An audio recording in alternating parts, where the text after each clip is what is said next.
그러므로 이제는 여호와를 경외하며 온전함과 진실함으로 그를 섬기라.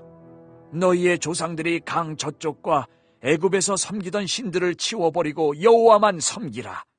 만일 여호와를 섬기는 것이 너희에게 좋지 않게 보이거든 너희 조상들이 강 저쪽에서 섬기던 신들이든지 또는 너희가 거주하는 땅에 있는 아모리 족속의 신들이든지 너희가 섬길 자를 오늘 택하라. 오직 나와 내 집은 여호와를 섬기겠노라.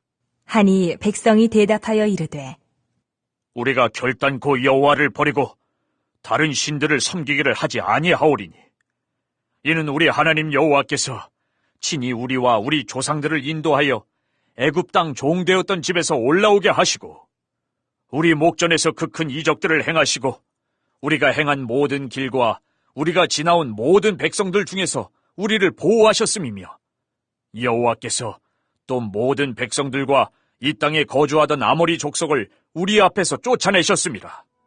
그러므로 우리도 여호와를 섬기리니 그는 우리 하나님이심이니이다. 하니라. 좋으신 하나님, 예배하라 하시고 받으시니 감사합니다. 정신 차리고 근신하여 하나님 뜻에 따라 살지 못했음을, 하나님을 외면했던 순간이 있었음을 고백합니다. 용서하시고 우리 예배를 받아 주옵소서. 세상 등지고 십자가 보길 결단하게 하시고 좁은 문, 좁은 길 가기를 주저하지 않게 하옵소서. 빛되고 소금된 삶으로서 본이 되기를 소원합니다. 붙드시고 인도하셔서 승리하게 영육간에 강건하게 하시기를 구합니다. 가정과 교회를 떠나 군대, 객지, 외국에 나가 있는 이들, 유학생으로 여행객으로 선교사로 사는 이들, 비행기 타고 배 타고 다니며 일하는 성도들, 지교회 선교직 성도들, 영상과 음성으로 예배하는 이들 모두를 기억하여 주옵소서.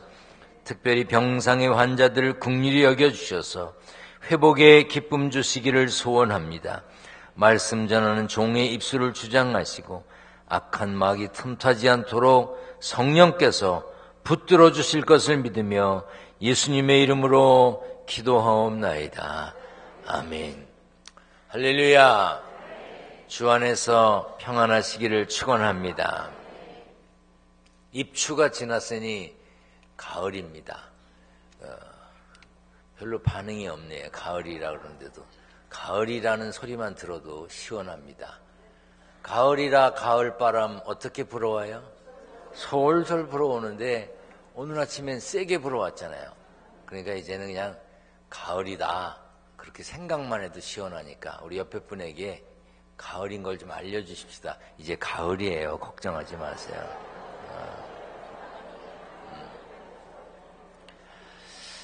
여러분 모두가 건강하고 평안하셔야 합니다. 건강하다는 것은 상처난 곳이 없고 아픈 곳이 없다는 뜻입니다. 특별히 걱정거리가 없어야 다 건강한 겁니다. 그러므로 몸과 마음 그리고 여러분들의 가정이 신앙생활도 교회도 건강해야 되고 우리가 사는 나라도 건강해야 합니다. 그것을 위해 기도하시길 바랍니다. 날씨가 뜨끈뜨끈한 것처럼 여러분들의 예배도 뜨끈뜨끈, 기도도 뜨끈뜨끈, 찬양도 뜨끈뜨끈 우리는 뜨겁게 살았으면 좋겠습니다. 뜨겁다는 말은 열정이 있다는 뜻이고 살아있다는 뜻입니다. 열 식으면 죽는 거예요. 여러분 열이 있으니 뜨뜻하니 살아있으니 감사합니다. 감사함으로 사시기를 축원합니다. 성경을 들고 믿음을 고백합니다. 저는 예수 믿어 구원받았습니다. 저는 예수 믿어 하나님 자녀 되었습니다. 저는 예수 믿어 천국 백성 되었습니다. 하나님께서 선물로 주신 오늘 하나님 말씀으로 가르침을 받습니다. 눈을 열어 주의 법 안에 있는 놀라운 진리를 보고 깨닫게 하소서. 아멘으로 순종하여 하나님께 영광 돌리는 삶 되게 하소서. 아멘. 그런 삶이 되시기를 축원합니다. 요즘은 사람들마다 가치관이 달라서 무엇이 정상이고 무엇이 좋은 것이고 무엇이 최선인지 알 수가 없는 세상입니다. 제가 정상이라면 다른 분들이 또 비정상이라고 말하고, 제가 비정상이라 그러면 또 어떤 분은 정상이라고 말하고, 이 도대체 어떤 게 맞는 건지 잘 구별이 안 되는 세상이 됐습니다. 연세 드신 어르신들, 요즘 젊은이들이 하고 다니는 게 마음에 드십니까? 마음에 안 드실 겁니다. 그런데 여러분이 젊을 때 여러분을 연세 드신 분들이 마음에 들어 하셨습니까?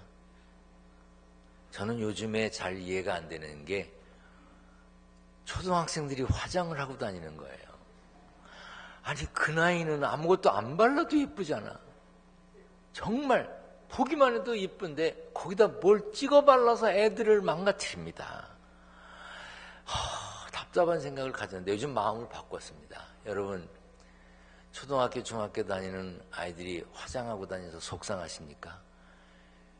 얼굴 상하지 않게 비싼 화장품 사다 주세요. 차라리 그게 더 낫습니다. 멋있는 것도 예쁜 것도 무엇인지 이젠 잘 모르겠습니다. 여성들 구두도 굽이 두툼해가지고 뭐 안정감이 있는 걸 신고 다니더니 어느 날 보니까 또 아이고, 그걸 기준으로 해서 서 있는 게 기적일 것 같은 그런 구두를 또 신고 다니고요. 어느 날 보니까 또 반쯤 잘라진 거 신더니 어느 날 보니까 또 뒤끝 없는 게 유행하더니 요즘은 또 뭔지 모르겠습니다. 남자들의 양복 깃도 넓어졌다가 좁아졌다가 넥타이 폭도 넓어졌다가 좁아졌다가 또 뭐 시로레기 같은 걸 메고 다녔다가 도대체 알 수가 없어요. 그래서 이런 말이 있습니다. 버릴 옷 하나 없다. 20년 지나면 다시 유행한다. 그냥 다 돌고 도는 모양입니다. 이렇게 유행 따라 말하고 유행 따라 옷 입고 유행 따라 고치고 유행 따라 흉내내다 보면 자신을 잊어버리게 됩니다. 자신을 잃게 돼요. 자기가 누군지 뭐 하는지 왜 하는지도 모르고 살게 됩니다. 이렇게 변화가 다반사인 세상에 살아서인지 사람들 마음속에 변하지 않는 것에 대한 갈망이 있습니다. 그래서 금은 여전히 금이고 여전히 좋은 것인가 봅니다. 예수 믿는 우리는 변화 많은 세상에 살지만 어떻게 살 것인지, 어디로 가야 하는지 분명히 마음 정하고 살아야 합니다. 그러기 위해 매 순간순간 하나님의 마음에 드는 선택을 해야 합니다. 우리의 삶의 방향이 어떤 선택을 하느냐에 따라 달라지게 되어 있습니다. 모세의 뒤를 이은 여호수아는 백성을 이끌고 가나안 땅에 들어가 살게 되었습니다. 그 땅에 들어가서 살기까지 백성들은 홍해의 기적, 광야의 기적, 구름 기둥과 불 기둥으로 인도하시는 하나님, 또 요단강을 건너는 기적, 많은 것을 체험했습니다.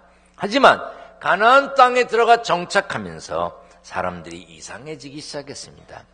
당시 가나안 사람들은 우상을 숭배하며 하나님께서 가증히 여기시는 풍속에 젖어 살았습니다. 가증히 여기는 게 뭡니까?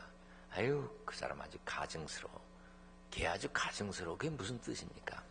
괘씸하고 얄미운 데가 있다는 거예요. 한마디로 밉다는 겁니다. 싫다는 거예요. 가증하다. 가증스럽다. 그런 가증스러운 풍속에 젖어 살던 가나안 사람들을 이스라엘 사람들이 자꾸 어울리면서 그 사람들의 풍습을 따라 살고 그 사람들의 가증한 짓을 하기 시작했습니다. 하나님을 섭섭하게 하는 일이 많아졌습니다. 하나님 아닌 신을 섬기기까지 했습니다. 심지어 조상들이 애굽에서 섬겼던 우상을 섬기는 사람도 있었습니다. 이스라엘 사람들이 어떤 사람들입니까? 하나님께로부터 계명을 받았습니다. 하나님 한 분만 섬기라는 계명을 받았어요. 나 외에 어떤 신도 두지 말라는 그런 명령을 받았던 사람들입니다. 그러자 여호수아가 결단을 촉구했습니다. 그 결단을 촉구하는 말씀이 오늘 본문 말씀입니다. 그 말씀 중에 이런 부분이 있습니다. 이제는 여호와를 경외하며 온전함과 진실함으로 그를 섬기라. 그리고 조금 더 가서 여호와만 섬기라. 그리고 조금 더 쭉 내려가면 너희가 섬길 자를 오늘 택하라. 지금 택하라는 겁니다. 오직 나와 내 집은 여호와를 섬기겠노라. 오늘을 사는 우리도 참과 거짓을 구별하고 선택해야 합니다.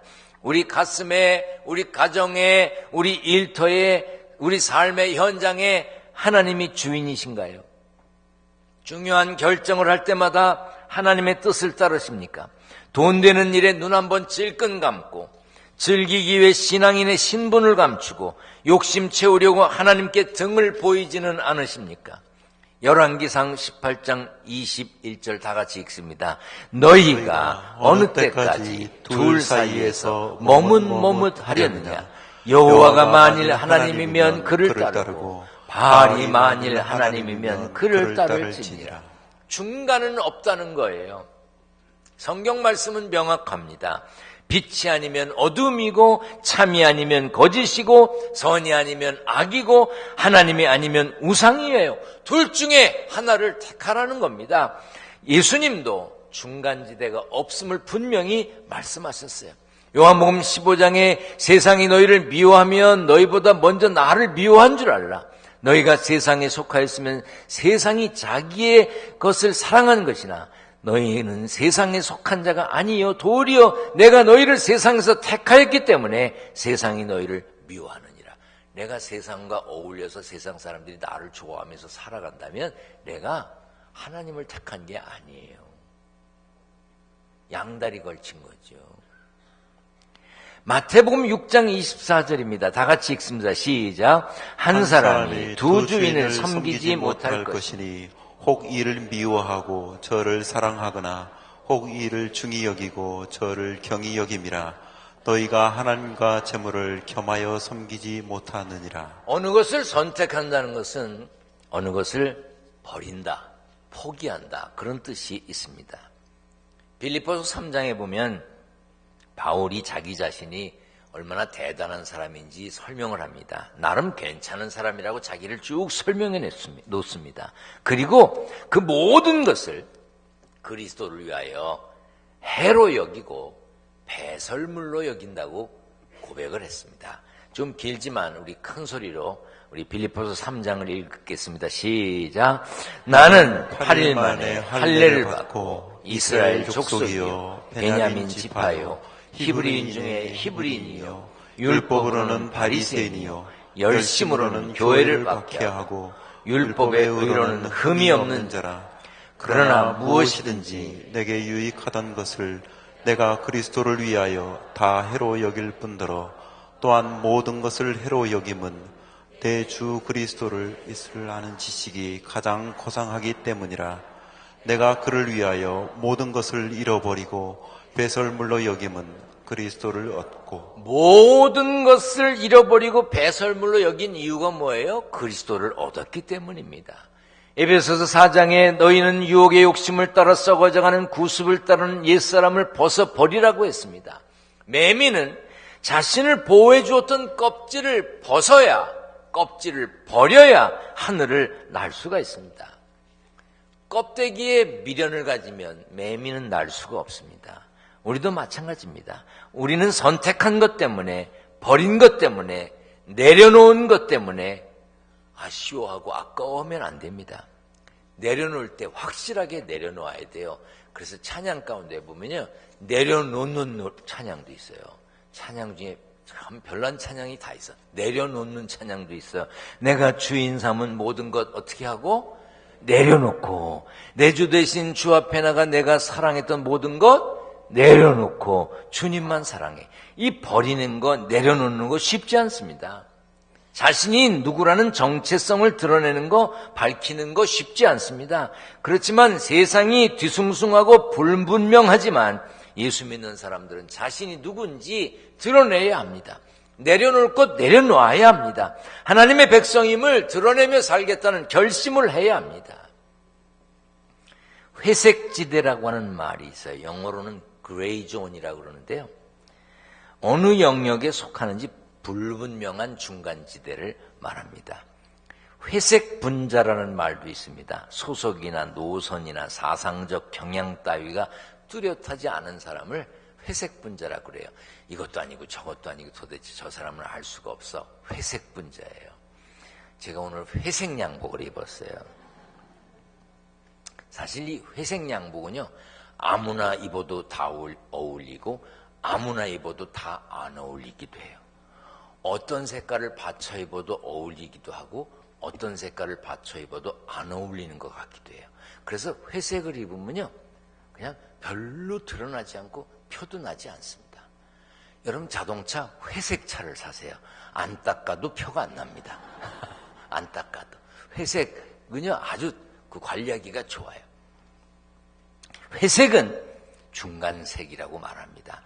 더 쉬운 말로는 양다리 걸쳤다는 얘기지요.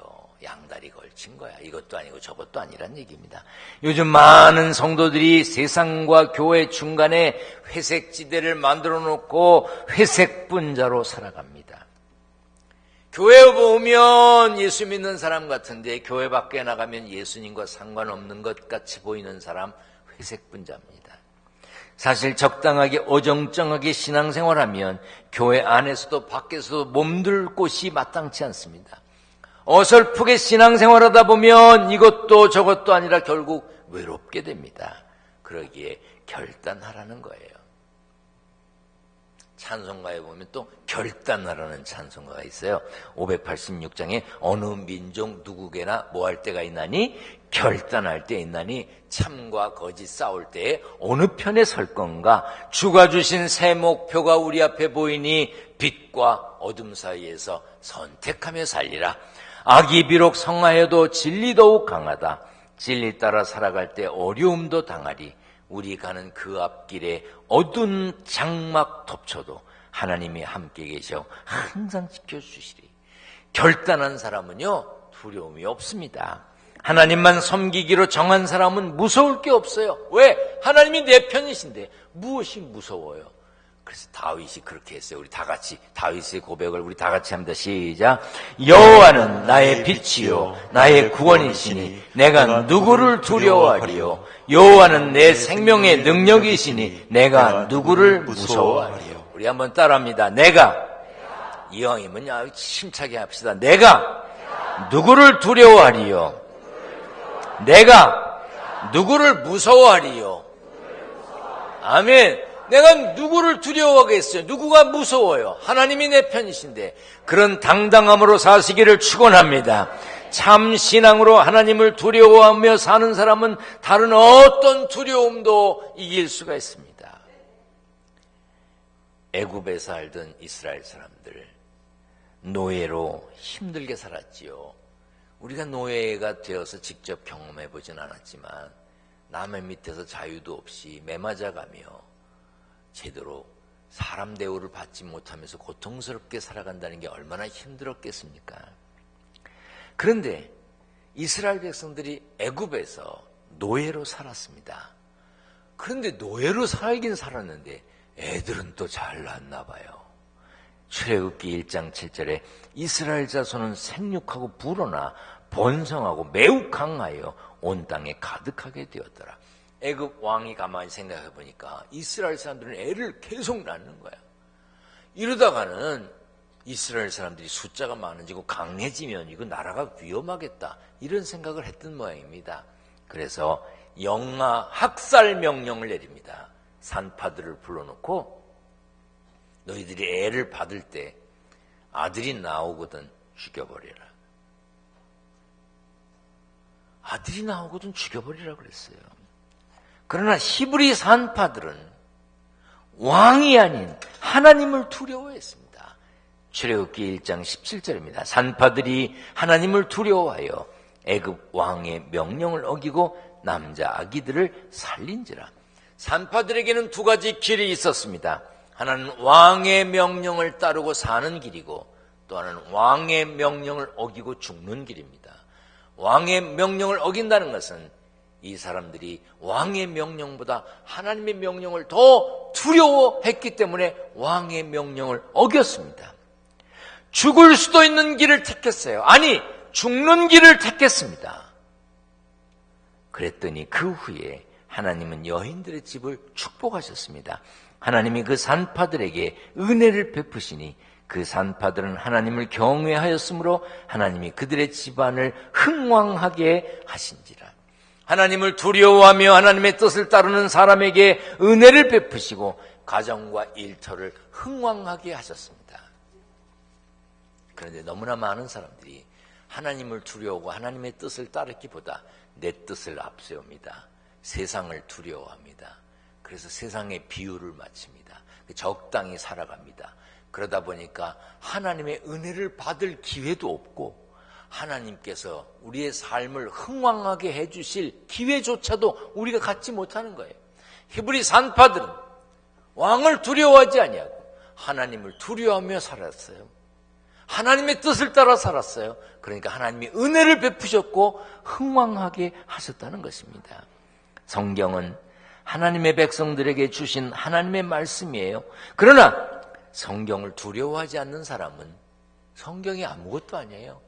어쩌면 웃기는 소리일 수도 있어요. 그렇지만 예수 믿는 우리, 하나님을 아버지로 섬긴 우리는 하나님을 사랑하는 사람일 뿐 아니라 하나님의 말씀을 두려워하는 사람입니다. 사람을 사랑해도 사랑하는 사람이 싫어하는 것은 하지 않으려고 하죠. 내가 싫다는데 날 좋다는 사람이 나 싫어하는 일을 골라가면서 그 만날 필요 없는 거예요. 응? 사랑한다면 내가 싫다면 그만둬야지. 그래야 그 사랑하는 사람이라는 말이 맞는 것이지. 부모를 사랑한다면, 부모를 귀히 여긴다면 부모님이 싫어하는 것 안 해야지요. 제가 이렇게 설교 준비하다가 너는 얼마나 잘 들었냐? 그리고 제가 저 스스로 물어봤습니다. 저 부모님 속 많이 썩였더라고요. 제가 우리 두 아들 기르면서 아이고 그냥 막 소리도 지르고 속상해서 막 화를 내고 그랬던 적이 많이 있었는데 가만히 생각해 보니까 우리 아들들이 저보다 훨씬 나았더라고요. 저는 부모님 속 많이 썩여드렸습니다. 제가 구체적으로 자세하게 수없이 많은 이야기를 안 해서 그렇지, 그래서 여러분들이 제가 아주 반듯한 사람이라고 여겨주시는 거 감사합니다. 근데 다 알면 아유 안 돼. 제가 군대에서 제대하고 바로 운전면허증을 땄습니다. 그래서 제가 1977년 3월 달에 군대에서 제대했는데 4월인지 5월인지 1977년 4월인지 5월인지 정확히 기억 못하는데 하여튼 그때 운전면허를 땄어요. 운전면허를 딴 이유는 자동차가 있어서 운전을 하려고 딴 게 아닙니다. 앞으로 뭐 미래에 내가 자동차가 생길 것 같아서 딴 것도 아니에요.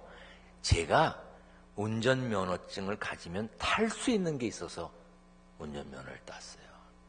제가 그거를 가게에 가서 물어봤습니다. 새 거는 살 수가 없고 중고는 얼마인지 알아보고 주인에게 찜을 했어요. 이거 제가 사러 오겠습니다. 중고품을. 그리고 열심히 돈을 모았습니다. 드디어 살 수 있는 돈이 모아졌습니다. 오토바이. 전 군대에서 제대하고 그 오토바이를 타고 싶었어요. 영화 같은 곳에서 보면 까만 옷을 입고 선글라스 끼고 딱 이러고 그냥 달리는데 그렇게 멋있는 거야. 그래서 운전면허를 따면 오토바이도 그때는 운전할 수가 있었어요. 요즘은 어떤지 모르겠습니다. 그래서 이왕에 오토바이 면허를 하느니 자동차 운전면허를 따자. 그래서 일종 보통을 그때 땄어요. 돈도 준비됐습니다. 다 됐어. 근데 오토바이를 사면 집에다 둬야 되잖아요. 근데 우리 아버지는 괜찮았어요. 왜냐하면 새벽에 나가시면 밤늦게 들어오시고 월요일에 부흥회 가시면 토요일에 오시기 때문에 아버지는 뭐 안 만나도 되니까 괜찮았어요. 근데 어머님께는 말씀을 드려야 되잖아요. 그래서 어머님께 오토바이 사겠습니다.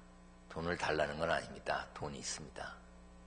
그러면 우리 어머니가, 제가 그래도 군대까지 갔다 온 아들인데 아들이 그런 얘기를 했으면 한 1분 정도는 생각해보고 답을 하시면 좋잖아요. 단 10초도 생각 안 하시고 안 돼! 그러시는 거예요. 아유, 왜 안 돼? 내가 뭐 돈을 달래는 것도 아닌데. 그런데 바로 또 뭐라 그러시냐면 절대 안 돼.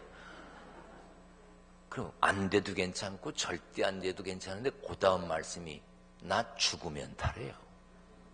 아니, 그런데 내가 아무리 못된 아들이라도 엄마 돌아가시게 해달라고 내가 기도할 수는 없잖아.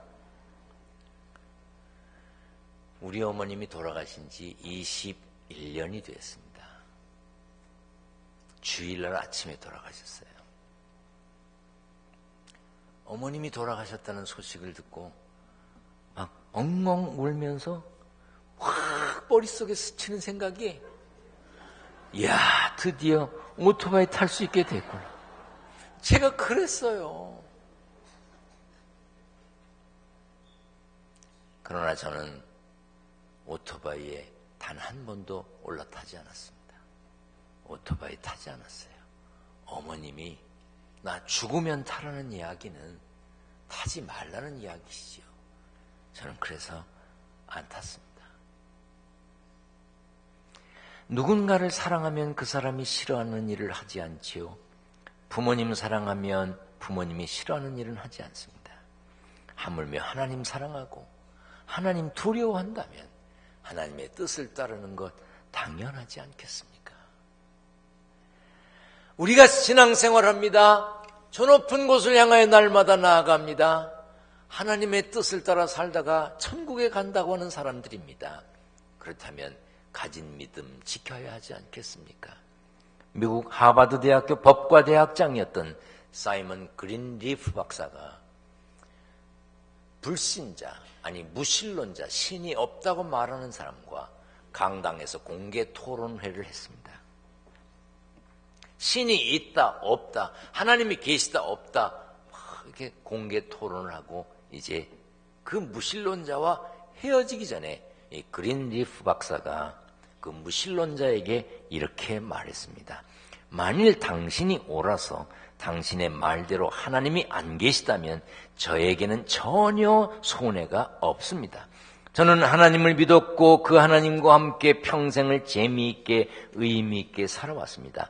그러나 만에 하나라도 내 말이 옳아서 하나님이 정말 계시다면 당신은 영원히 문제가 있습니다. 당신은 영원한 실패자입니다. 하나님을 모신 사람에게 하나님은 사랑의 하나님이십니다. 그러나 하나님을 모시지 않은 사람에게 하나님은 심판의 하나님이십니다. 여러분, 하나님을 믿으십니까? 여러분, 하나님을 믿으십니까? 하나님의 존재를 믿으십니까? 하나님께서 예수 믿는 사람을 멸망치 않고 영생을 얻게 하신 것을 믿으십니까? 그렇다면 하나님의 뜻, 하나님의 원하심을 따라야 합니다. 30살도 안 된 20대 아펜젤러와 언더우드가 척박했던 조선 땅에 복음을 들고 찾아온 이유가 뭡니까? 젊고 실력 있고 능력 있는 선교사들이 살기 어려운 곳으로 우리 교회에서도 아프리카로 선교사로 나간 이유가 뭡니까? 그들 마음속에 전능하신 하나님이 살아계시기 때문입니다. 순간순간 우리의 판단을 흐리게 하고 우리의 결단을 무너뜨리는 것은 대부분 이기적인 욕심이 불러오는 마귀의 장난입니다. 우리는 아무리 잘하고 살려 해도 날아드는 먼지를 막을 방법이 없습니다. 아무리 깔끔을 떨어도 땀은 차고 때는 끼게 돼 있습니다. 방법은 하나입니다. 자꾸 씻고 자주 갈아입는 것입니다. 우리가 아무리 우아하게 살려고 해도, 아무리 착한 사람으로 살려고 해도 이런 일 때문에 저런 일 때문에 이런 사람 때문에 저런 사람 때문에 상처받습니다. 가슴 철렁하게 하고 마음 상하게 하는 일과 사람을 만나게 됩니다. 때로는 억울한 비난을 받습니다. 잘 들으세요. 건강한 사람은 상처를 받더라도 금세 아뭅니다. 빨리 아물게 하려고 노력을 하고요, 약을 씁니다. 그게 건강한 사람입니다. 마음이 건강한 사람, 신앙이 건강한 사람, 상처받아도 금세 털고 일어섭니다. 금세 있습니다. 그 상처를 가슴에 품고 상처를 후벼 파고 상처 때문에 눈물 흘리지 않습니다. 건강한 사람은 상처를 빨리 잊는 겁니다. 그런데 육체적으로 정신적으로 영적으로 허약한 사람은 상처를 품에 안고 아파하고 상처를 키우고 상처를 긁어대고 상처를 이겨내지 못합니다. 살면 상처받게 되어 있습니다. 부부간에도 형제간에도 성도간에도 상처 줄 수도 있고 받을 수도 있습니다. 그 상처 품고 살지 마세요. 아니, 상처 받지 마세요. 그걸 뭘 하려고 받습니까? 혹시 돈 주면 받고 상처는 받지 말어. 상처를 뭐하러 받아? 그 상처 흉터로 남지 않게 책임질 대상은 누굽니까? 책임질 사람이 누굽니까? 자기 자신이에요. 상처 끌어안고 상처 후벼 파고 상처에 덧나게 하고 그 자기가 바보예요. 가정, 일터, 교회에서 여러분 하나님 기뻐하시는 선택을 하며 하나님 마음에 드는 삶을 사시기를 축원합니다. 순간순간 하나님 마음이 아픈 선택을 하다 보면 자그마한 상처 같은 것은 문제가 되지 않습니다.